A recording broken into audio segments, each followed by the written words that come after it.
ये अविश्वासी व्यक्ति का प्रमाण है, उसके अंदर विश्वास नहीं है, इसीलिए चिंता में रहता है।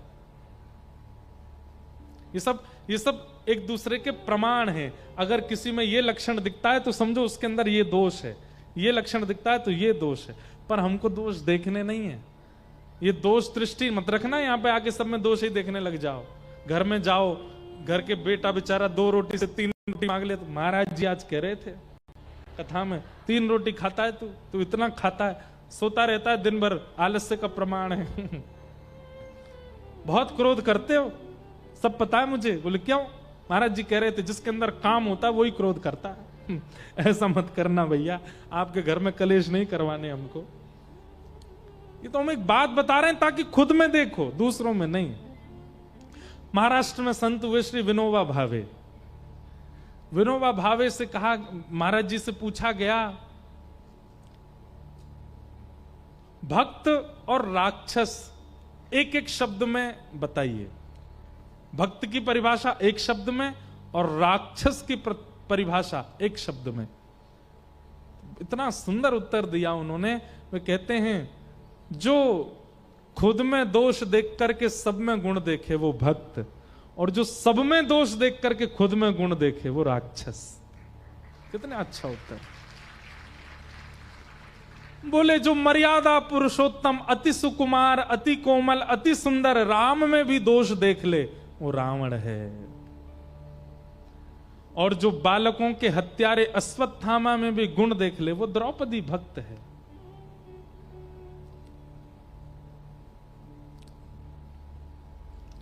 इसलिए कथा में यदि कोई दोष बताया जाता है तो वो दोष दूसरे में मत देखिएगा, खुद में देखिए। आईना खुद को देखना चाहिए ताकि अपने दोष सुधारे जा सकें। दूसरा जब आएगा आईने के सामने वो देख लेगा। कथा क्या है? कथा एक आईना है, कथा एक दर्पण है, कथा एक शीशा है। आप सब सामने बैठे हो, मैं भी सामने बैठा हूं, मुझे भी देखना है और आपको भी देखना है, खुद को। हम सत्य बता रहे हैं, कई बार ऐसे दोष होते हैं जो मुझ में हैं और उन्हीं दोषों का निराकरण मेरे ही मुख से अपने आप निकल जाता है। तब यह पता चलता है कि मानो भागवत जी आज्ञा कर रही हैं कि लाला ये दोष तो में भी है, या पे ने काम कर। और खुद ही मुख से अपने आप ही निराकरण निकल आता है उसका। इसका मतलब क्या? भागवत जी दर्पण दिखाती हैं, दर्पण दोष दर्शन कराता है, और जैसे ही दर्पण में दोष दिखे उसको संभाल लेना चाहिए, दूसरों में नहीं। तो अस्थिरता, एक जगह स्थिर ना होना, ये ईर्ष्या का प्रमाण है। और कहीं ना कहीं ईर्ष्या भगवत प्राप्ति में सबसे बड़ी बाधा है। इसलिए अस्थिर मत होइएगा। निर्मत्सराणां सताम। भागवत का विषय परम धर्म, भागवत का अधिकारी जिसके चित्त में मात्सर्य दोष ईर्ष्या नहीं है। और तीसरी बात, भागवत हमारा किससे संबंध कराती है कि वैद्यं वास्तवमत्र वस्तु शिवदम् तापत्रयोन्मूलनम्। श्रीमद् भागवत कथा सुनने से आप धन कमाने में बहुत निपुण हो जाओगे। श्रीमद् भागवत कथा सुनने से आपके घर के सारे कष्ट दूर हो जाएंगे, कलेश दूर हो जाएंगे। ये सब बातें एक तरफ की हैं। भागवत जी केवल एक प्रमाण देती हैं, क्या? कि कथा सुनने के बाद ठाकुर जी के प्रति आपको कोई संबंध का दर्शन होने लग जाएगा। ठाकुर जी के प्रति आपकी भगवत दृष्टि ना हो करके कोई संबंध दृष्टि प्रकट हो जाएगी। ठाकुर जी कुछ लगने लगेंगे अपने।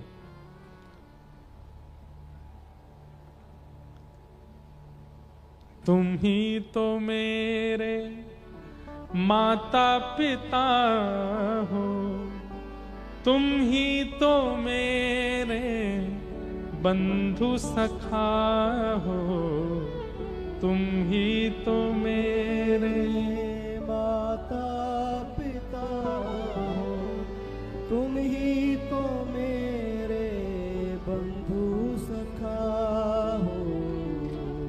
कितने रिश्ते तुम संग मेरे, कोई तो रिश्ता जरूर होगा।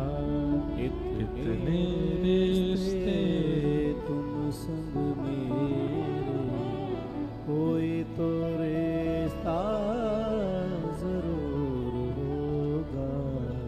कई जन्मों से बुला रहे हो, कोई तो नाता जरूर होगा।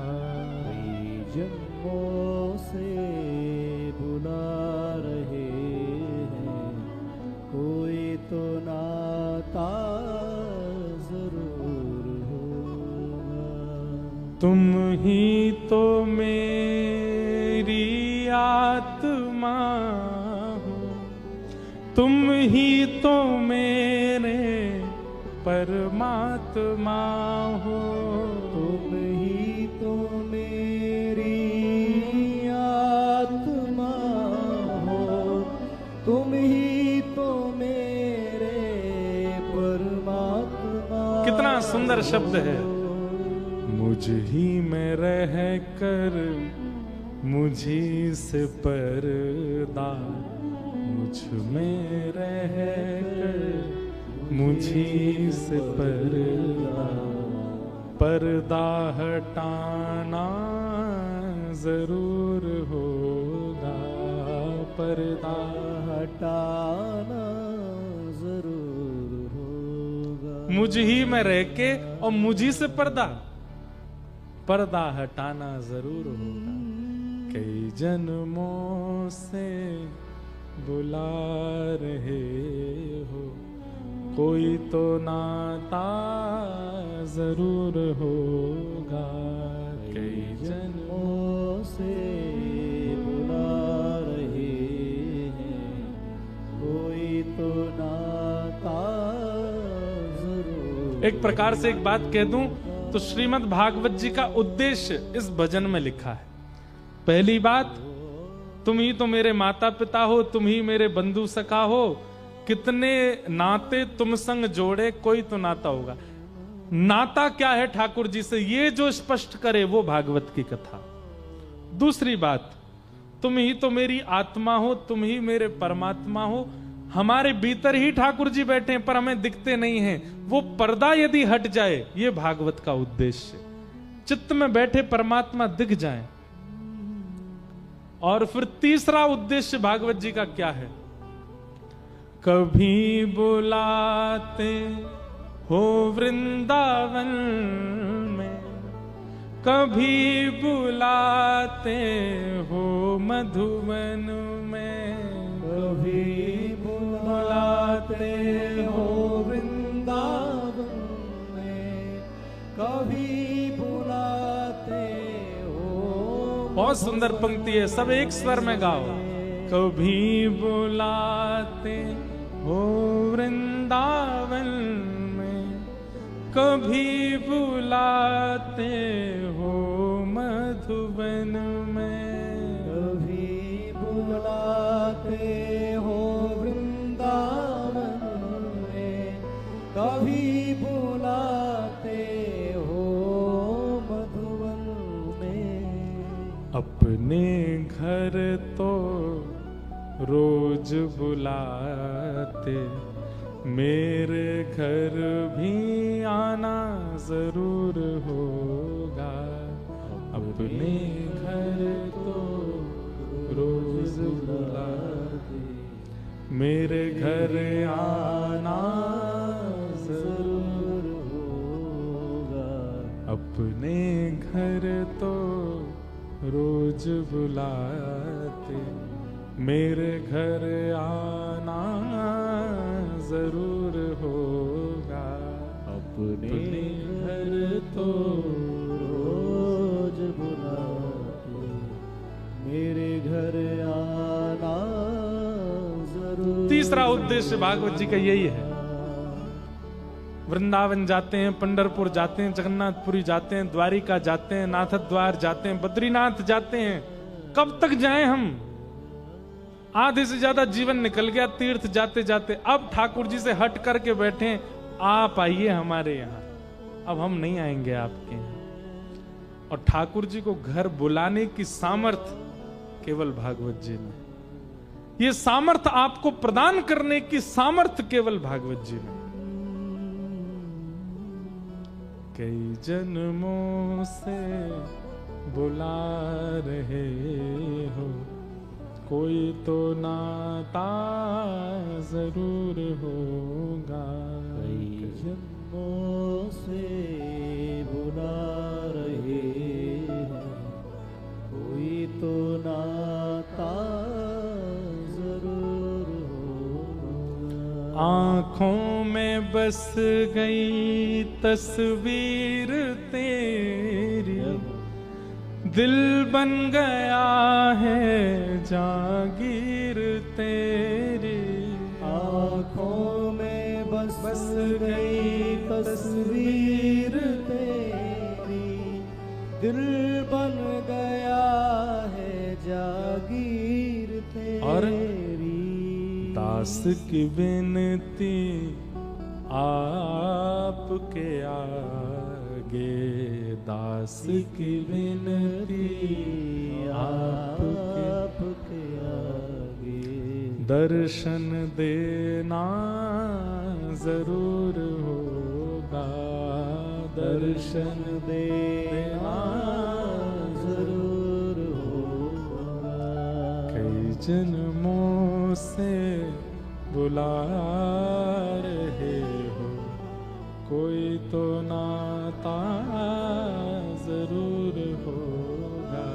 कई जन्मों से बुला रहे हैं, कोई तो नाता जरूर। यही है भागवत जी का उद्देश्य, ठाकुर जी को अपना कोई संबंधी बनाना, ठाकुर जी के प्रति वह प्रेम भाव रखना, ठाकुर जी को घर में ही प्रकट करा देना। हमारी महाराष्ट्र की जनाबाई रात में जब चक्की पीसती, ठाकुर जी हाथ बटाते थे जनाबाई के संग। पूरे दिन जना इतनी सेवा करती है, रात में भी सोती नहीं है, चक्की आटा पीसती है। ठाकुर जी आते चक्की पिसवाते तो जनाबाई कहती, ए विठला, ए विठू। ठाकुर जी कहते क्या हो गया? आप चक्की पिसाते हो, आपके जितने गहने सब आवाज करते हैं। तो ठाकुर जी अपने गहने उतार के धरते, अपनी बाजुएं ऊपर करते, तब जनाबाई के साथ चक्की पिसवाते। तुकाराम जी के कीर्तन में एक दिन मृदंग बजाने वाले बीमार हो गए, और मृदंग बजाने नहीं आ पाए। तुकाराम जी का कीर्तन था, तुकाराम जी ने लोगों को भेजा, भाई उसको बोलो मृदंग वाले को आ जाए, कीर्तन उसके बिना तो आनंद आता नहीं। वो बोला मैं बहुत बीमार हूं, मैं आज नहीं आ पाऊंगा, आज तुकाराम जी कोई व्यवस्था कर लें अपने। तुकाराम जी उदास हो गए। लेकिन भाई तुकाराम जी का कीर्तन कोई मानव थोड़ी सुनता था, स्वयं विठल भगवान सुनने आते थे। विठल भगवान ने सोचा आज मृदंग वाला नहीं आया, तुकाराम जी आनंद से कीर्तन नहीं करेंगे। मृदंग वाले का रूप धारण करके विठल भगवान ही आ गए। जैसे ही कीर्तन करने के लिए खड़े हुए मंच पर, सामने से मृदंग वाला चलता आ रहा था। तुकाराम जी बोले तुम स्वस्थ हो गए? बोले स्वस्थ हो गया, बिल्कुल आनंद हो गया, लाइए मृदंग दो अभी बजाता हूं।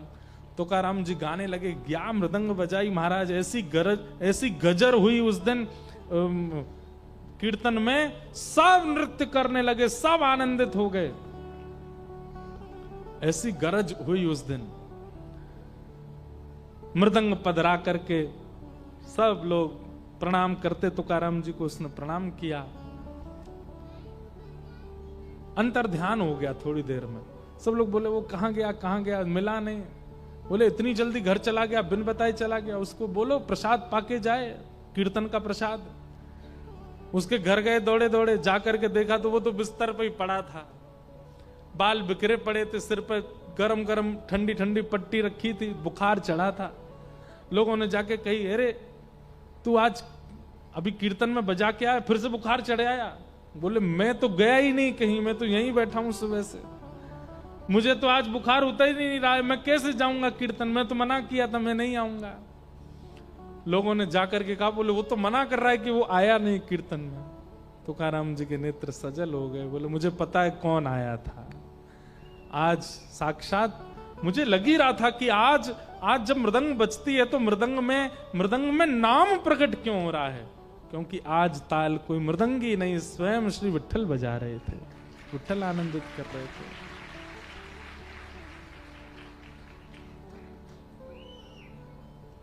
ऐसी स्थिति प्रकट कर देने की स्थिति भागवत जी में, ठाकुर जी को प्रकट करने की सामर्थ्य भागवत जी में।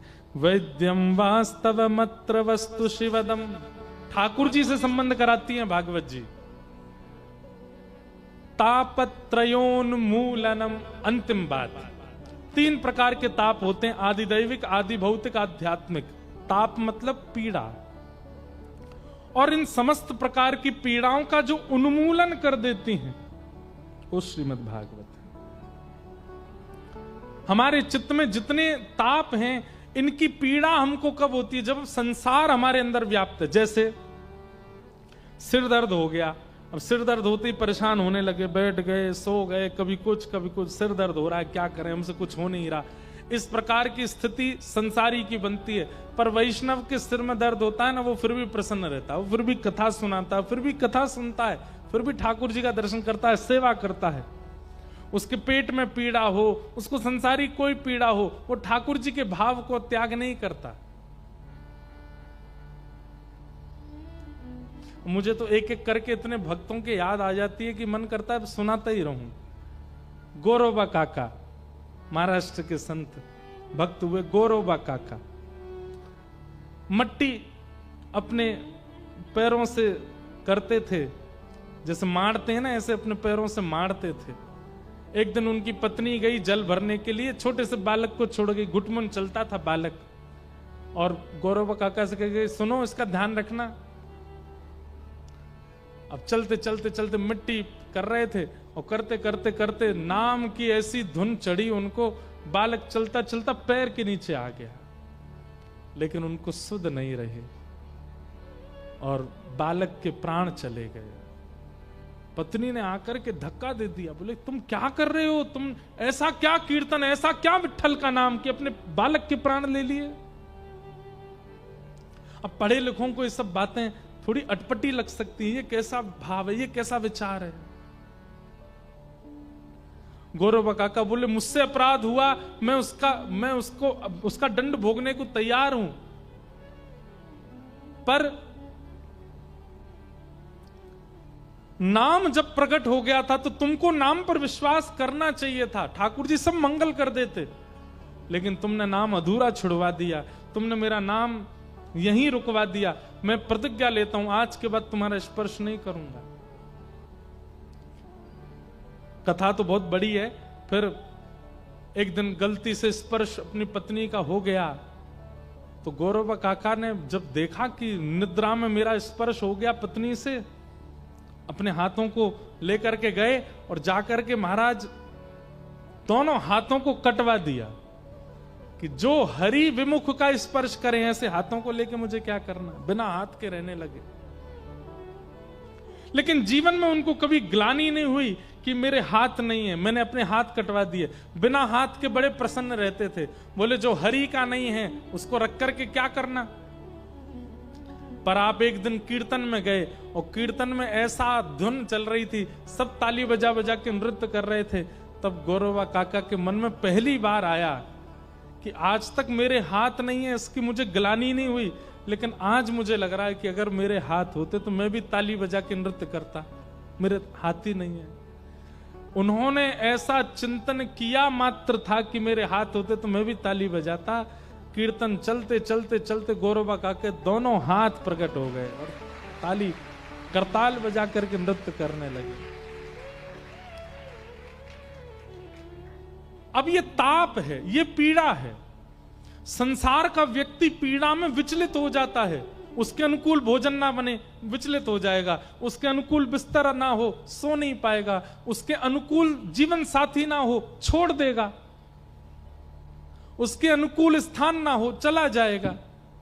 पर वैष्णव कैसा होता है, चाहे कितनी प्रतिकूलता मिल जाए, दैहिक मिल जाए, मानसिक मिल जाए, बौद्धिक मिल जाए, शारीरिक मिल जाए, पीड़ा तो आती है, लेकिन उनका प्रभाव अपने ऊपर दिखने नहीं देता, प्रसन्न रहता है, आनंद में रहता है।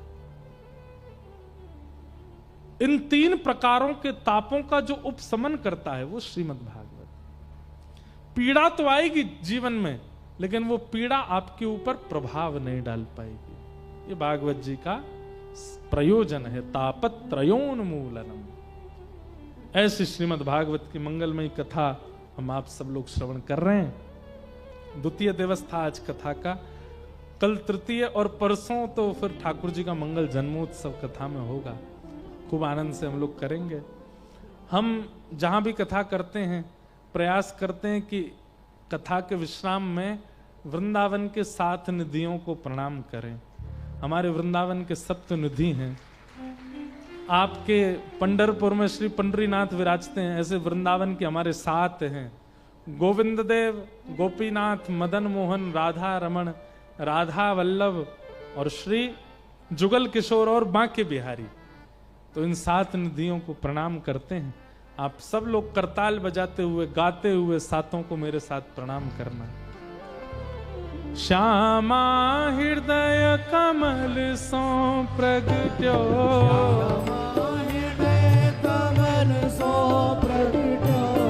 श्यामा हृदय कमल सो प्रगट्यो,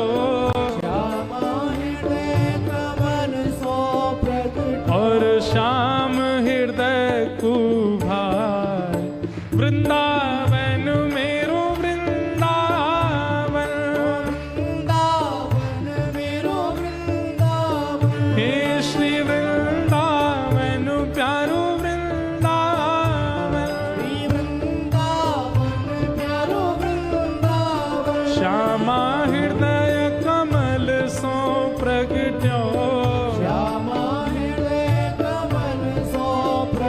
और श्याम हृदय कुभार। वृंदावन मेरो वृंदावन, मेरो वृंदावन, हे श्री वृंदावन प्यारो वृंदावन, श्री वृंदावन प्यारो वृंदावन। सब सुख सागर रूप उजागर रहे वृंदावन धाम। सब सुख सागर रूप उजागर रहे वृंदावन धाम। हाँ प्यारो रहे वृंदावन धाम, ओ प्यारो रहे वृंदावन धाम। है रूप गोस्वामी प्रगट कियो जहाँ, गोस्वामी प्रगट कियो जहाँ,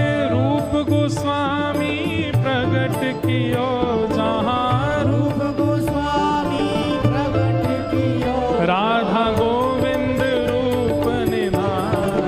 वृंदावन मेरो वृंदावन, वृंदावन मेरो वृंदावन, हे श्री वृंदावन प्यारो वृंदावन, वृंदावन प्यारो वृंदावन। रूप गोस्वामी प्रगट कियो जहाँ, रूप गोस्वामी प्रगट कियो, राधा गोविंद रूप निधान। वृंदावन मेरो वृंदावन, वृंदावन मेरो वृंदावन, हे श्री वृंदावन मेरो वृंदावन, वृंदावन मेरो वृंदावन। हे विहरत निस दिन कुंज गलिन में, ब्रज जन मन सुख धाम।